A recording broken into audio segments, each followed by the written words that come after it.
Welcome back to Aarica's Kitchen. Explore the foodie in you. இன்னைக்கு நம்ம வீடியோவில் பார்க்க போகிற ரெசிபி ஒரு அல்டிமேட்டான ரோல் ரெசிபி.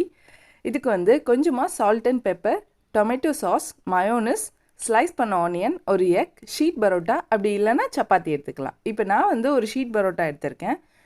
இந்த பரோட்டாவை கொஞ்சமாக பட்டர் ஆட் பண்ணி நல்லா வேக வச்சுடுங்க. நல்ல ஒரு கோல்டன் கலர் ஆகிற வரைக்கும் நல்லா வெந்துடட்டும்.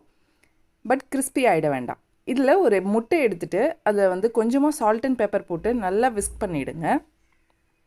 இப்போ பரோட்டா நல்லா வெந்துடுச்சு. இதில் வந்து ஒரு பாதி முட்டையை ஒரு பக்கமாக ஊற்றிட்டு அதை டர்ன் பண்ணி போட்டுட்டு மிச்சம் இருக்கிற முட்டையை இன்னொரு பக்கம் ஊற்றிடலாம். ஸோ முட்டை வந்து கருகிடாமல் உடனே எடுத்துடுங்க. இப்போது நம்ம homemade mayonnaise and homemade tomato ketchup add பண்ணிவிட்டு ஸ்லைஸ் பண்ண ஆனியனையும் லைட்டாக ஸ்ப்ரிங்கிள் பண்ணிவிட்டு அதில் வந்து சால்ட் அண்ட் பெப்பர் ஆட் பண்ணிக்கலாம்.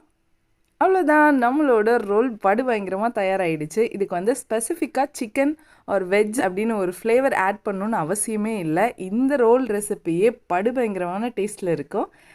கண்டிப்பாக நீங்கள் வந்து செஞ்சு பாருங்கள். கண்டிப்பாக உங்களுக்கு பிடிக்கும்னு நினைக்கிறேன். இந்த வீடியோ உங்களுக்கு பிடிச்சிருந்ததுன்னா லைக் பண்ணுங்கள், உங்கள் ஃப்ரெண்ட்ஸ் அண்ட் ஃபேமிலிக்கு ஷேர் பண்ணுங்கள். தேங்க்ஸ் ஃபார் வாட்சிங்.